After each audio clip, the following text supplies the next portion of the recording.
Oh, there we go. Hey, we're online. Oh, we're online with the little Osmo Mini. Yeah. She doesn't know. Just going to have to try it. So I did. Hi, you're working now. How great is this camera though? It's so good. It's pretty good.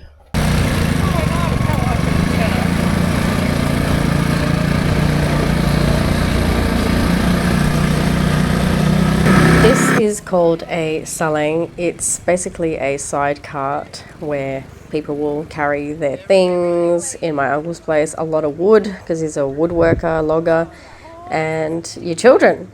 It's a lot of fun.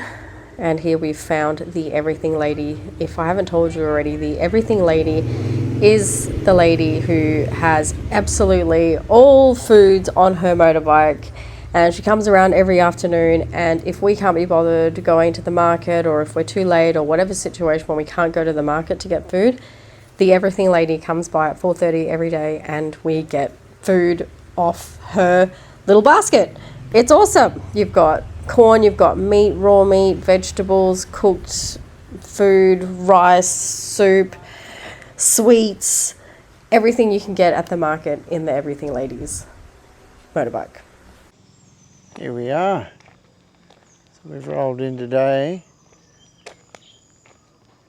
Mrs. Barn Swan Cafe, the Mrs. Friend, Nioi,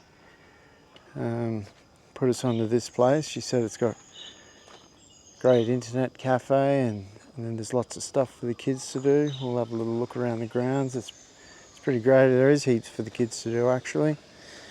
Make your way in there on the steps. Let's check it out. Let's have a little look-see. So this is Barn Swan Cafe in Pear, and it's quite a big place. It's quite a big place. There's a lot to do. There's a cafe, a few rooms, there's an indoor play area, a few cakes and pastries, drinks. You can get food here, of course. Where can't you get food in Thailand? There's an outside area, rabbits, all sorts of animals here, which we'll get to eventually. A lot of places in Thailand are like this, and you just never know where they'll be. They're just hidden gems, and you can go there and spend all day there because there's always something to explore for the kids. So many different places to play, and you just need that we need this while we're in a bit of a limbo area of not living anywhere, not having our own routine. We're just finding things to do throughout the day, and we're discovering little places like this. I don't know if that worked or not. It might.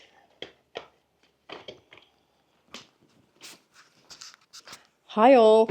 Today we are going mushroom picking. This is the first time I've ever gone mushroom picking with my family up in the mountains of Pear.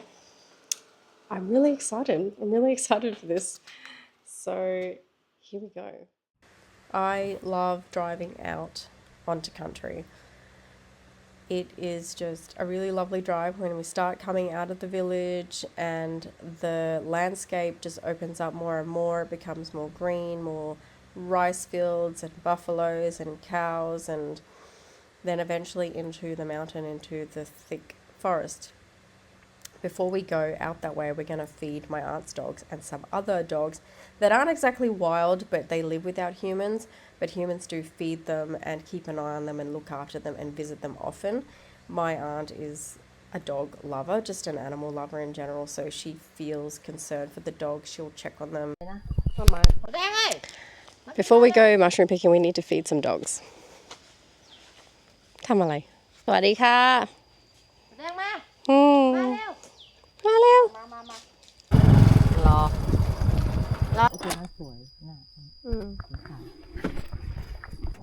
My aunt has a friend who brings by dog food and rice every few days.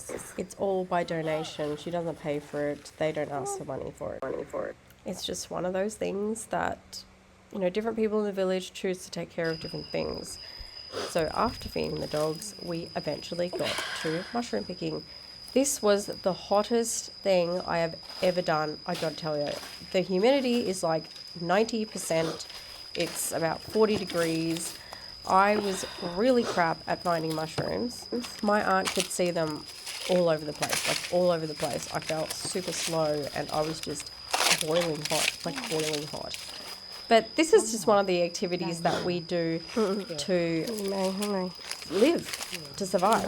I don't like using the word survive, but there are ways that we subsidise buying food. We do not always buy food. There is always fish to be caught, vegetables to be grown, mushrooms to be foraged, bamboo shoots to be foraged, different things that sprout, medicines, foods on like plants on the side of the road.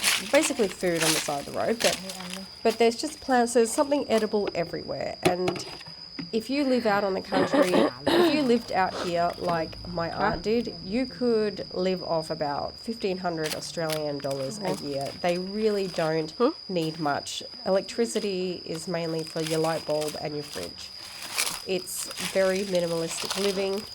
It's just like, what do you need? What more do you need to live and live and be content? You know, is it more? This is the thing. I see people around my town and my village, and they live in the same house that they've lived in for generations, and they sell their one thing. You know, they're either fixing watches, and they've been doing that for ages or generations, or they're selling smoothies. They might change a few things that they sell, whether it be noodles or fried rice or pork buns, but that is what people just comfortably do. They're just at home and they just sell that until they're old, and then the next generation take over, and they don't want to move, they don't want to go anywhere else. Where I come from in the West, it's just all about more. It's all about climbing the ladder. It's moving around. It's living where we can afford, rent-wise even. And what is success? Have we moved that far away from just being able to be content with where we are in life and what we are doing, and just having our family there, having food, having a support network? What more do we need? Because I'll be honest, I've had feelings when I see these people, and I know that guy that fixes watches has been there forever, and he's going to be there fixing watches until he dies. And I think, oh my God, can I do that? Like, is that boring? Is that enough for me? And then I ask myself, why is that not enough? Why is that not enough for me to be in one place, be at peace, do my one niche thing or change? But why need such drastic change? Why be in such a state of not good enough, more? This is what coming back home to my Thai village has been teaching me, is that where am I getting this feeling? Where have I been brainwashed?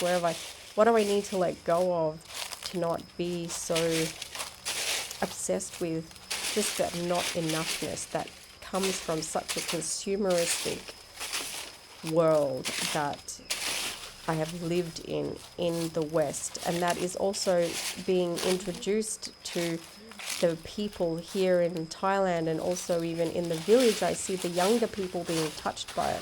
They want to leave, they want more, they don't want to come back, they don't want to grow rice, they look down on their families, some of them even.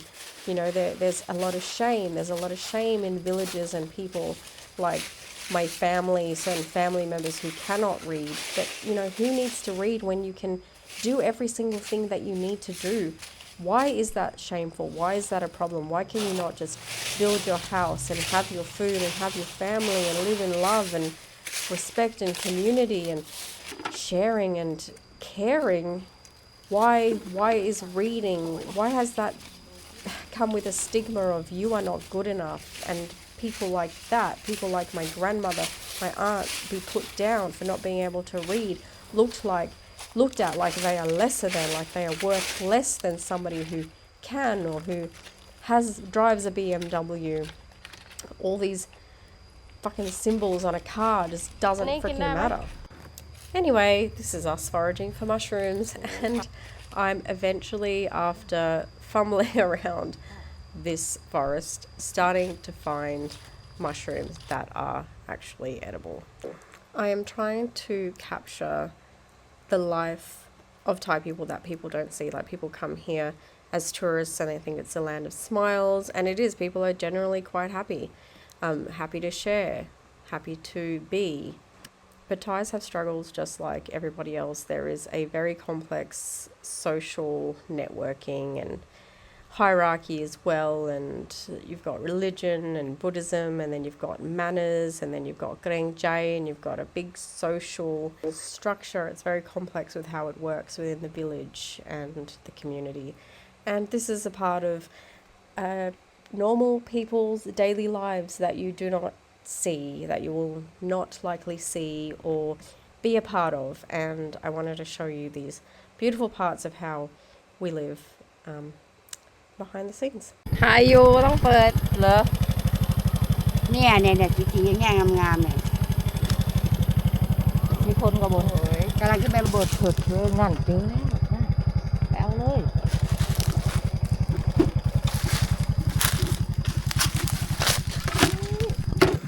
Well, I hope you've enjoyed coming out mushroom picking with me and my aunt, seeing what it's really like in the hills of Thailand. This is our haul. It was a small haul, but still pretty good, enough to make a soup, and hope to see you next time.